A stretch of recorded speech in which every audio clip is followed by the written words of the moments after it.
তোমার রেজাল্ট হয়ে গেছে, তোমার চান্স হয়নি। কেমন লাগছে?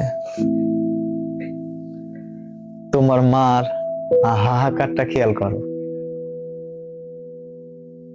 তোমার সামাজিক মর্যাদাটা খেয়াল করো, কোথায় গেছে? আরে তোমরা তো খুবই স্বাভাবিক, স্বাভাবিক থাকারই তো কথা। বাবা আমার ব্যাপারে কোনো ইমোশন আছে? থাকবে কেন? বাবা তো কখনো বুঝতেই দেয়নি,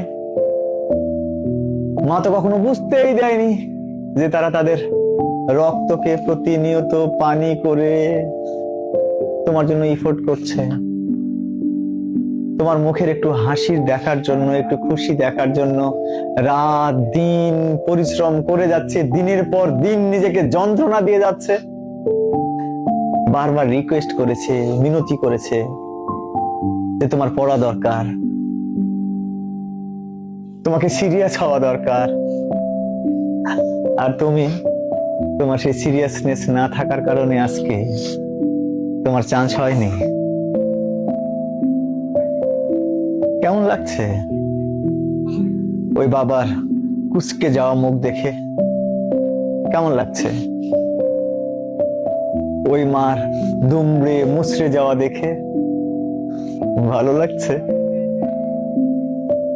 ভালো তো লাগার কথা। তোমরা তো খুব ইজি, অথচ এই বাবাদের, এই মাদের যদি একদিনের একটু অনুভূতি। গতকাল একজন গল্প করছিল যে একজনকে দেখে 3 তলাতে ইট উঠাচ্ছে একটা ভদ্রলোক, মাথার উপর একটার পর এক ইট নিচ্ছে, যতক্ষণ পর্যন্ত হাত দিয়ে শেষটা ধরা যায়, নিয়ে 3 তলাতে ও 1 ঘন্টা যাবত অপেক্ষা করছে এবং দেখছে এই লোকটা কিভাবে কাজ করে।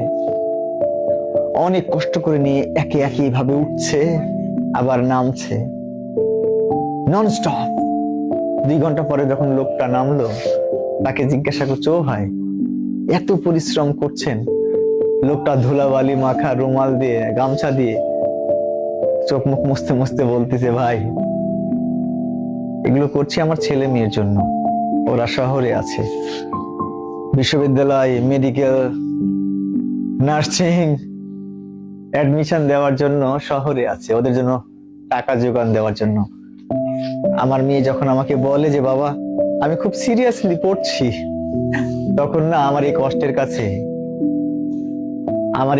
কাছে তাদের যে অনুভূতি, এই অনুভূতির কারণে আমার এই কষ্টগুলো অত্যন্ত নগণ্য হয়ে যায়, তুচ্ছ হয়ে যায়। আর তুমি কি করছো? সারাদিন ওরকম পরিশ্রম করবার পর তোমার বাবা 800 থেকে 1000 টাকা পাচ্ছে, আর তোমার মা, আমি আগে বুঝতাম না জানো, আগে জানতাম না, এখন বুঝি।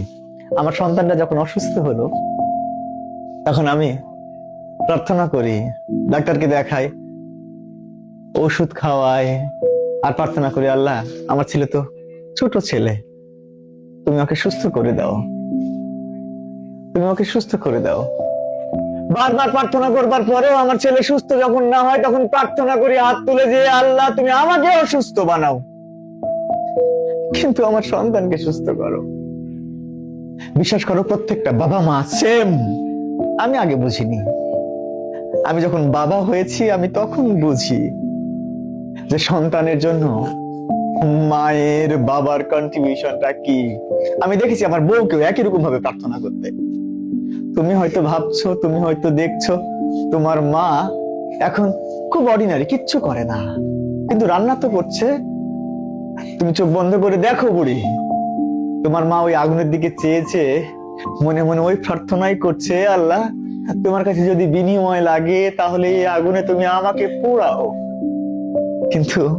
কিন্তু আমার সন্তানের তুমি ভালো করো, আমার সন্তান যেন খুশি থাকে, ভালো থাকে, যে কাজে তারা আছে সেই কাজের জন্য তারা যেন সফলতা পায়। আর তুমি কি করছো? তুমি এখানে এসে খুব খুবই আরামে আরামে দিন পার করছো তো। ও মেয়ে, তোমার কি বিবেক আছে? তোমার কি বিবেক আছে? তুমি কি একবারও তাদের এই কন্ট্রিবিউশনটাকে সামনে আনতে পেরেছো? কি বাবাকে ফোন দিতে চাইলা না? বাবার হার্ট অ্যাটাক করবে, ওই অনুভূতি তো আছে যে তোমার নিউজ, খারাপ নিউজ পেলে বাবা হার্ট অ্যাটাক করতে পারে।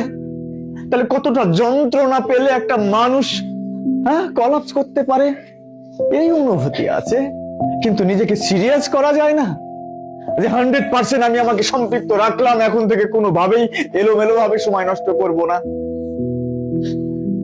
আমি নিজে বিশ্বাস করি, খুব করে বিশ্বাস করি, এখানে সবচেয়ে ভালো শিক্ষক দিলেও সব পেপারস গুলো একদম হুবহু কোশ্চিন এখান থেকে হবে, কোশ্চিন গুলো এই ব্যাপারগুলো ইনশিওর করলেও তুমি মেয়ে, তুমি যদি সিরিয়াস না হও তাহলে তোমার পক্ষে চান্স পাওয়া সম্ভব না।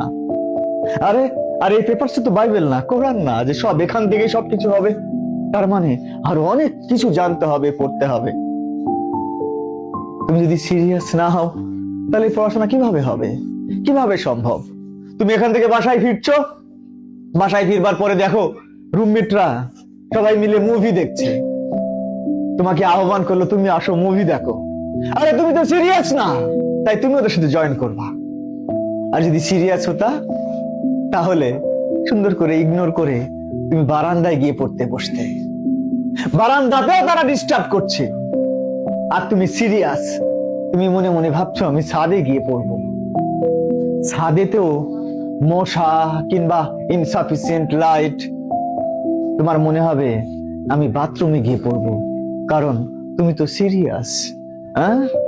এই সিরিয়াসনেসটাকে আছে নিজের মধ্যে, যদি না থেকে থাকে তাহলে মনে রেখো তোমার পক্ষে কোনো অ্যাঙ্গেলে কোনোভাবেই তো চান্স পাওয়া সম্ভব না। অথচ কি মনে করো খুব ডিফিকাল্ট? তোমাদেরই মেয়ে, আমাদের এই কোচিং এরই মেয়ে গত বছর বঙ্গবন্ধুতে 97 পেয়ে ফার্স্ট হয়েছে। 9 জন মেয়ে আমাদের ওখানে চান্স পেয়েছে, সকলের মার্কস 90-এর উপরে, বা 2-1 জন আছে 88, 87 এরকম পেয়েও আমাদের ছেলে মেয়েরা ওখানে হয়েছে। এত সহজ কোশ্চিন তোমাদের। ওরা বলে স্যার আসলে একটা ছেলে মেয়ে যদি একটু সিরিয়াস হয় তার পক্ষে এটা চান্স পাওয়া কোনোভাবেই কঠিন না। আর তোমরা তো এই জন্য একবার ফেল মারছো নিজের ব্যাপারে সিরিয়াস না থেকে। কি বুড়ি, সিরিয়াস হওয়া যায়? সিরিয়াস হওয়া উচিত। তুমি সিরিয়াস হতে চাও? তুমি সিরিয়াস হতে চাও? তাহলে তাহলে কি করা উচিত?